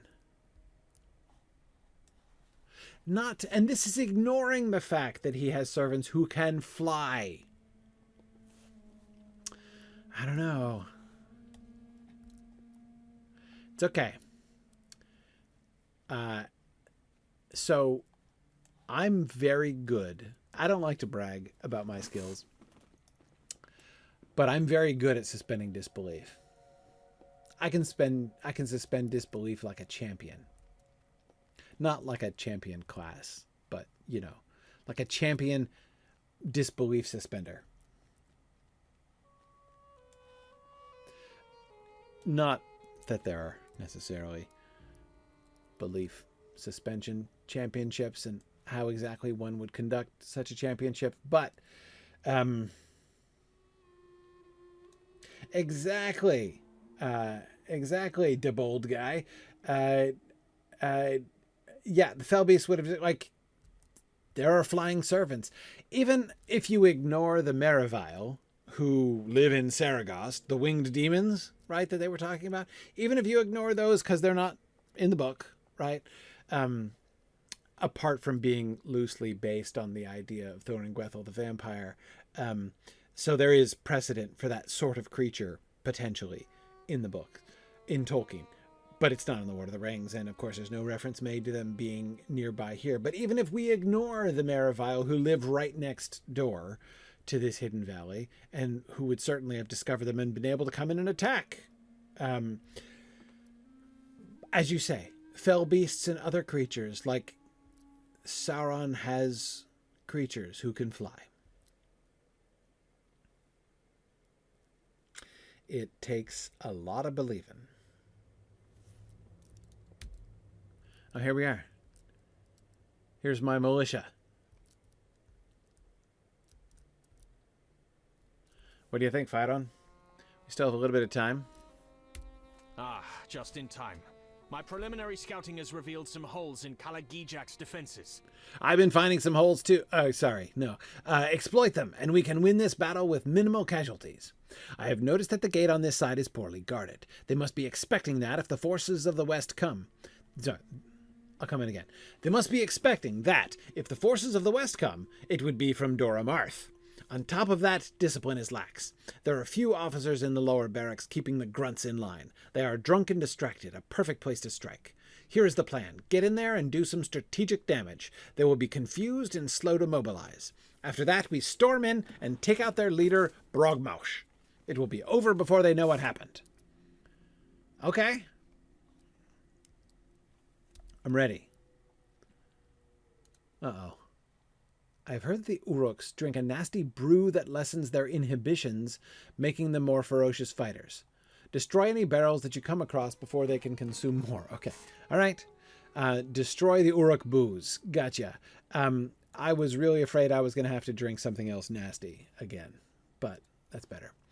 The Uruks have barrels of weapons lying around in the lower barracks. Destroy them, so when they finally realize they're under attack, they will not be able to arm themselves. Okay, so I'm going in to do some stealth operations to soften them up, right? Is that the plan? I'm afraid you're going to have to get your hands dirty. These monsters are a common enemy and a threat to any prospect of peace. Defeat as many as you can. 30! Wow, that's a large number. Do you see those archer towers around Calagijak's perimeter?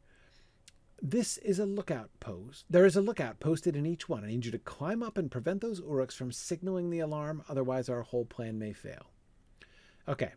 All right. So you're sending me in to soften it up for you. Okay. I'm good at all these things.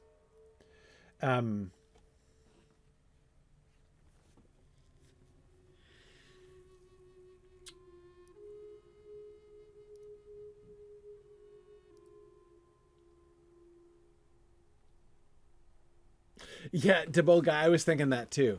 As we were walking out of the camp, the village, I was noticing the fires, and I was thinking the same thing. Like, okay. Everything else aside, wouldn't they have noticed the smoke from their fires? Yep. It takes a lot of believing.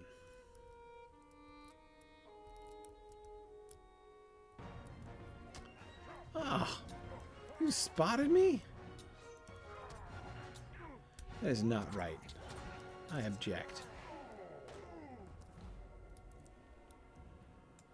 But I do have to kill 30 of these guys.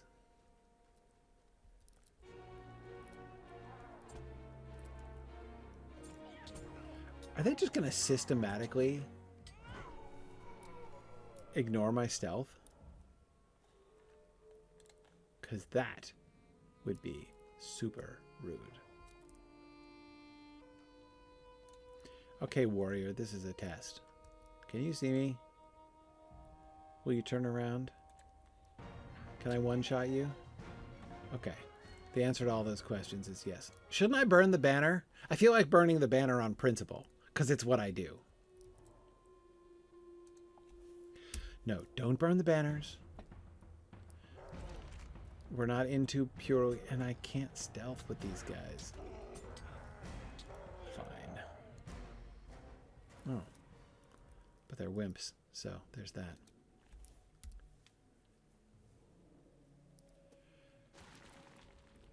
Okay.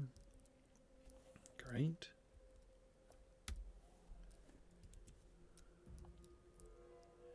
Can I go up the ladders in stealth mode? I don't think so.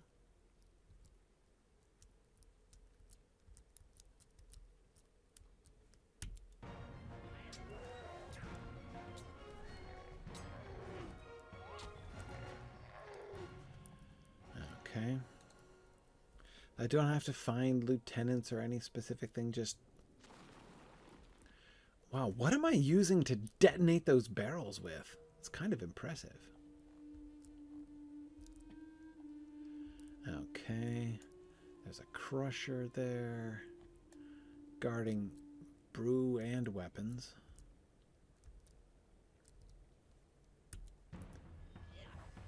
So I will take you out, Mr. Troll. Oops. And you spotted me, did you, Mr. Black Arrow? Okay.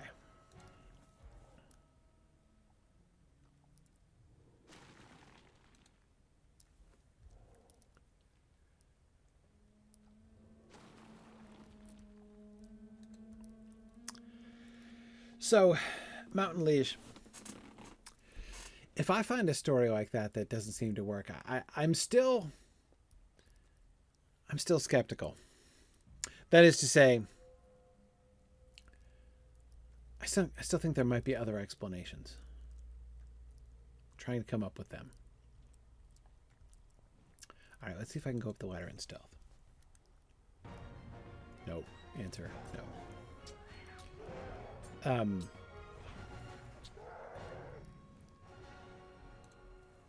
Okay.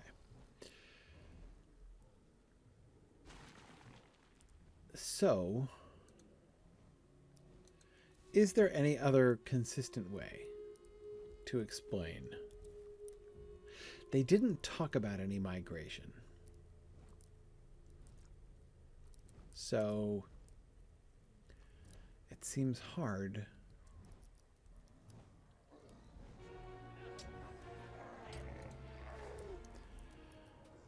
Because I think they talk about the mountains coming up.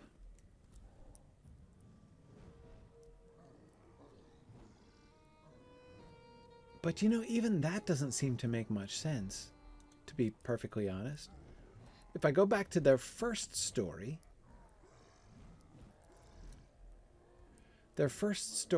was that at the time of the War of the Gods, might as well get this chest since I have to get out of stealth anyway to get the brew and the ladder. At the time of the War of the Gods, the mountains rose up and separated them from their lake. So it actually doesn't make much sense for that to be for Seregost, for Agarnaith to be their lake. Because then the mountains, like, they're on a mountain. Like, the mountains didn't separate them from their lake. I mean, if by separate them from their lake, all they're referring to is the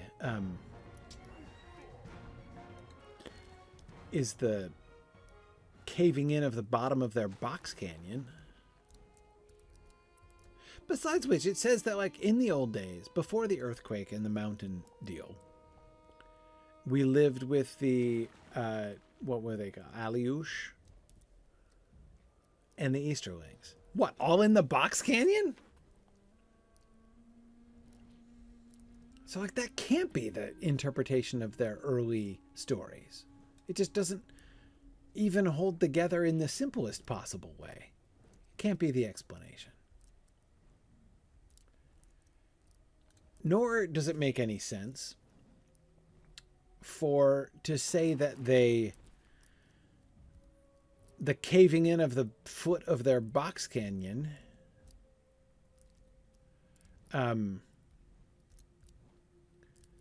is... Oh, come on now. That was just rude.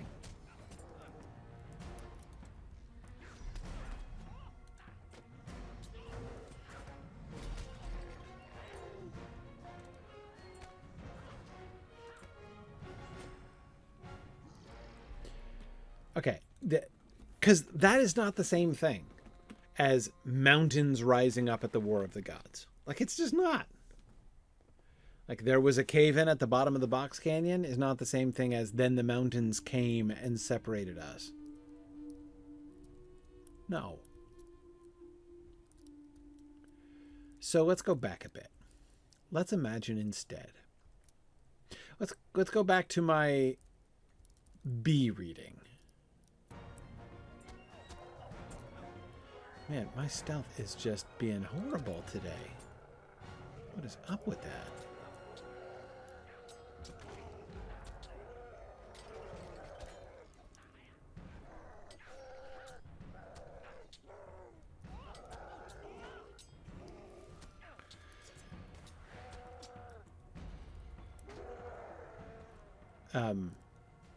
Okay.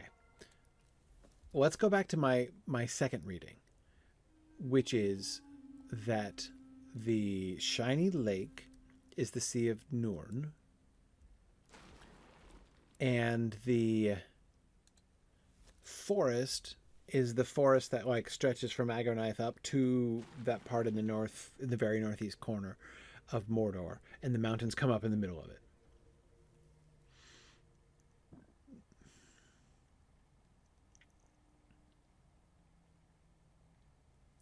There are 4 steps to the story. Step 1 is everybody's living happily in the valley, which was like the Valley of Mordor. Then there's the earthquakes and the mountains, which are those mountain spurs which we were in the middle of at the time when we heard about it, rise up, separating the forest and cutting them off, as it said, from the lake. So they're on the north side. And then it says, they say, Sauron didn't find us here. Alashi, yeah, I think that was it. So in this case, like, that would work here.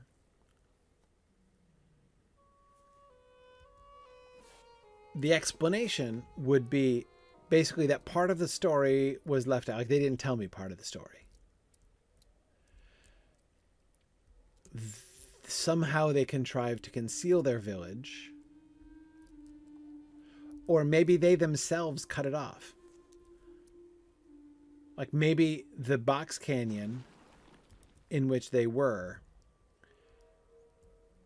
maybe there's a missing step in the story that says, so they used to live, like, in the valley of Seregost, basically, you know, of Agornith, cut off from the sea, from the inland sea.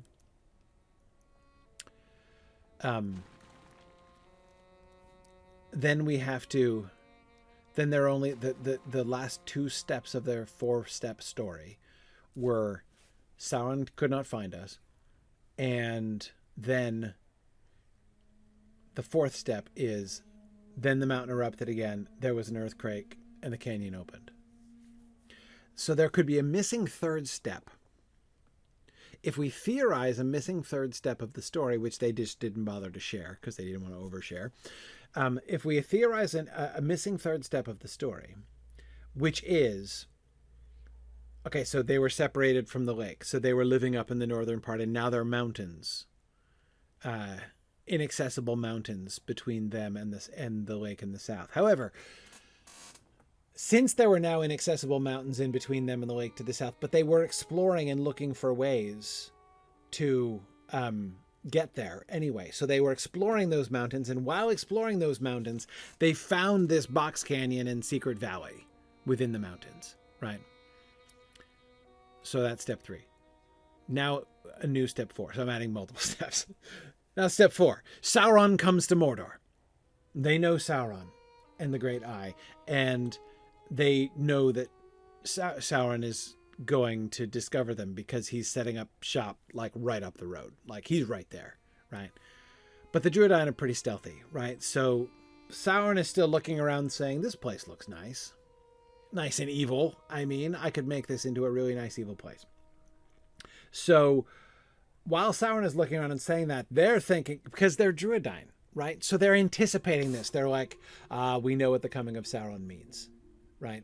The coming of Sauron means that he's going to make this his HQ, and the place is going downhill super fast. Right? So let us retreat into the mountains, into that secret box canyon valley that we found, and let us somehow sort of precipitate a blockage of the bottom of it and lock ourselves in so that Sauron may never discover us.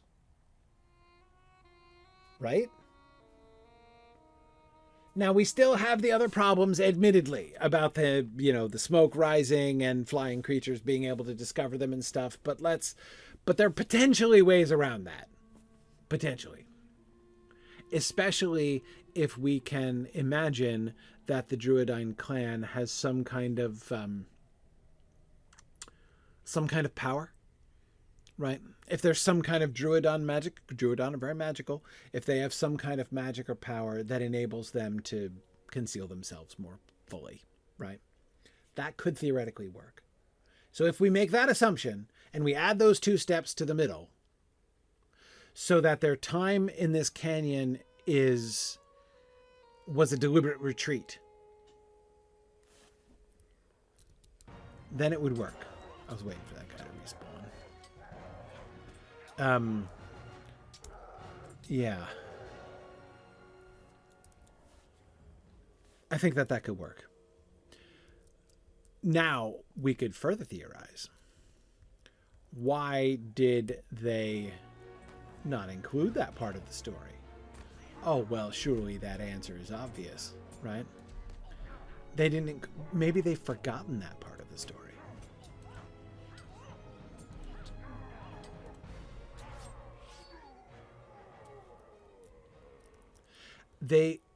Because even if it's true that they deliberately sealed themselves into the valley, fleeing from Sauron, they'd have had to do that really early in the Second Age. And thus, they've been up there for like 5,000 years or so. That's a long time. So maybe they have forgotten. Maybe they left out steps 3 and 4 because they don't even remember them anymore. But we can infer that they must have happened because we can infer that they must have happened because they know about Sauron. They know about the Great Eye. They wouldn't even have known what they were avoiding if they didn't. So yes, one can prove. You can prove that it must be true.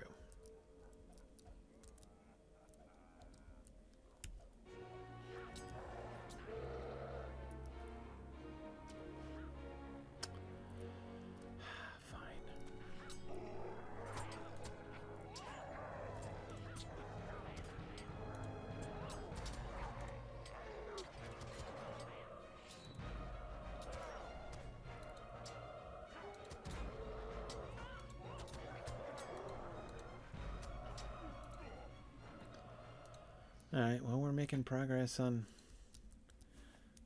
the slaying 30 orcs quest. Okay. Now this is all making me feel better. Again, it doesn't solve all the problems. There's still the food problem. There's still the secrecy problem. But see, those become a different kind of problem, though. And potentially problems that are solved by the broad category of Drúadan are really special and, you know, have lots of secret magic. I mean, you know,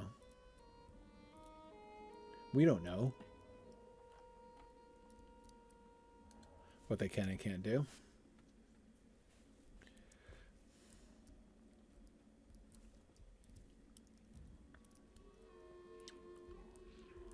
Okay.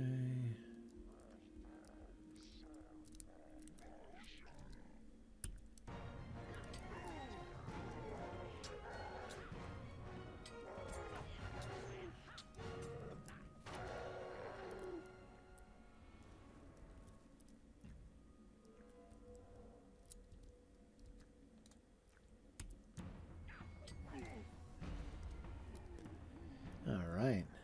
How are we doing on the other stuff? I've got 3 more weapon barrels, and 1 more brew, and 3 more towers still.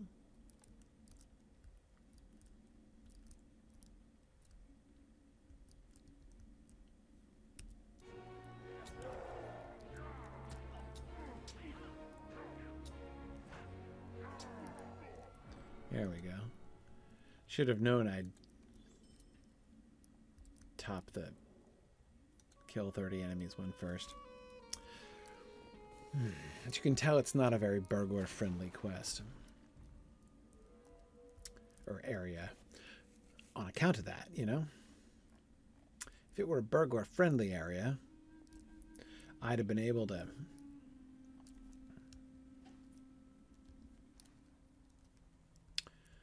sneak around and destroy things without fighting. But I couldn't. Okay, oh, this is the heavily guarded door. Right.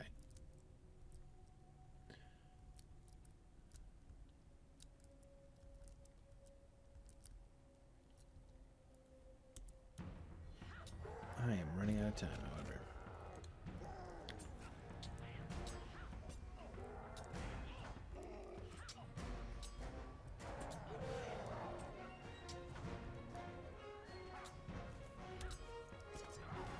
Okay.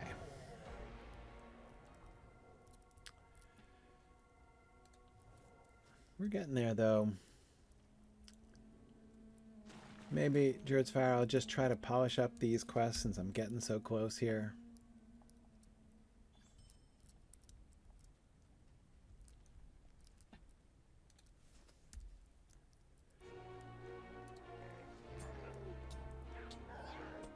And the towers are what I'm most lacking in. Because what do I need? 1 more brew, 1 more weapon, and now 2 more towers. I'm getting there. Let's just finish these up, and then I'll go back and I'll hand them in next time and see where we go from here. Here's my last brew and last weapons.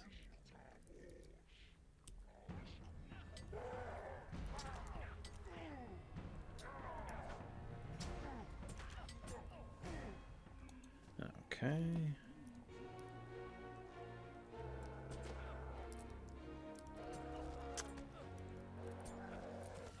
Yeah. You know, if I have to finish a set of quests inside an Orc-camp, and I can't even do it like without killing way more than 30. Okay, hang on. This guy's drinking out of the keg. If I can destroy the keg...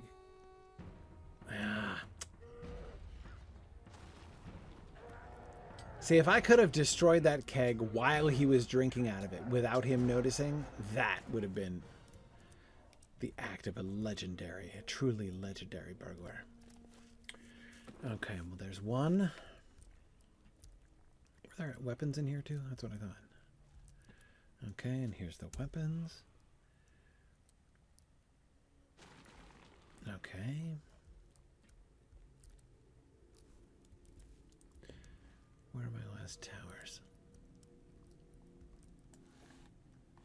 Huh. So this is just around the foot of the... This is just like the camp here outside the... I just did this, didn't I?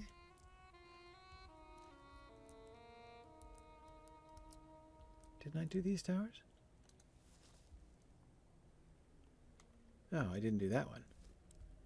Okay, fine.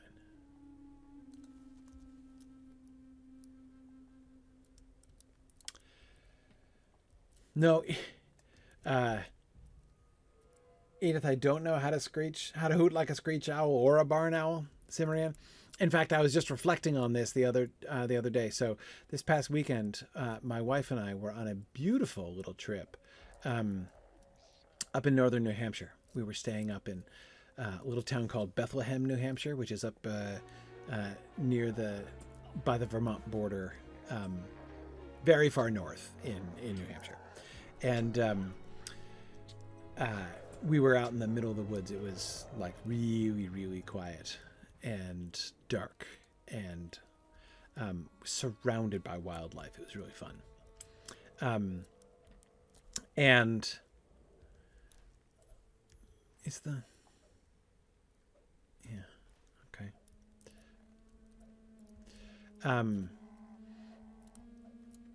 So anyway, there were several owls. So we were listening to the owls hooting. Okay, I'm looking to see if I can see lookouts. I don't see a lookout on that one. I think I got that one. Oh, there's a lookout up there.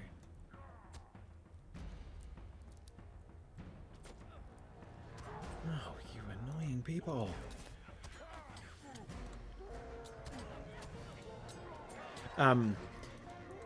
Yeah, so I was hearing owls in the woods. There were owls hooting in the woods around us. My wife was like, "Do you know what kind of owl that is?" And I'm like, "No, because I can't hoot like a screech owl." I'm like, "I don't think it was a screech owl. Didn't sound very screechy." But that is admittedly not a very scientific way to determine this.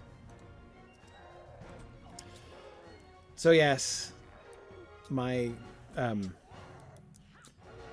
ignorance of owl hooting lore was something that was just brought painfully to my awareness recently. Okay.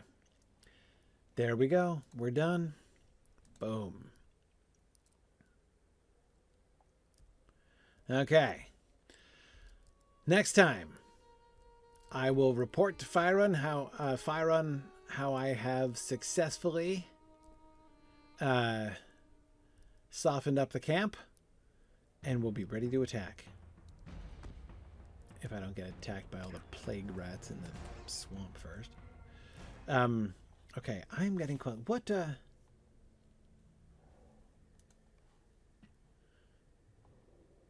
Okay, so 115 is the maximum in this area, and I'm getting 114 quests right now. I'm 4 ahead. I do want to freeze soon. Don't let me forget next time. I need to freeze. Okay. All right. Yep. Because I don't want to get up to 119. Because 119 will be 5 ahead of the one. Once my quests get to 115, then I can go on. But while I'm still doing level 114 quests, I don't want to go fully 5 up. I want to be 4 up. So. Okay. All right. Excellent.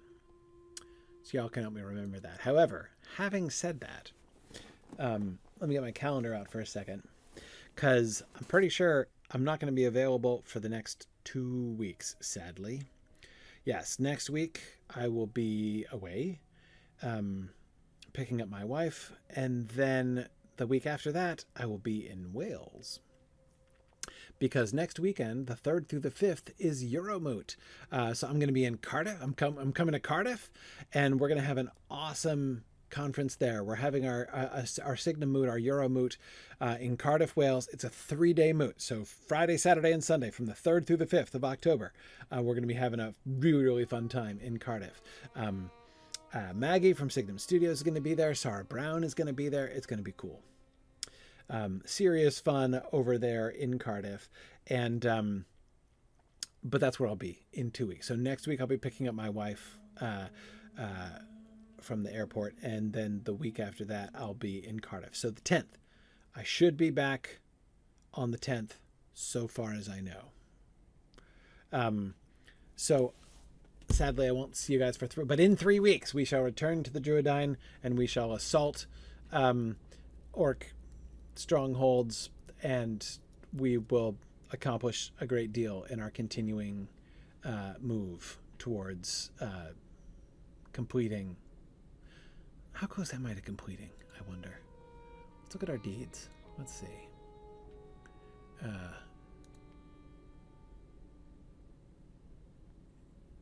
And what is that? Imlad Morgul? Oh yeah, no, I'm not in Imlad Morgul yet. Okay, let's see. Quests of Agarnaith. How are we doing? Okay. 24 out of 40. We still have 16 more. Well, counting these 3. So I'll be 27 out of 40. So we're getting there. We're getting there. We're like 2/3 of the way. Okay. So yeah, we will continue moving on through Agarnaith next time. Thanks very much, everybody. I will talk to you guys soon. Bye now. Thanks for joining in on my rambles around Standing Stone's brilliant digital adaptation of Tolkien's world. If you enjoy these adventures, please consider supporting this and other entertaining educational programming by donating at signumuniversity.org/fund.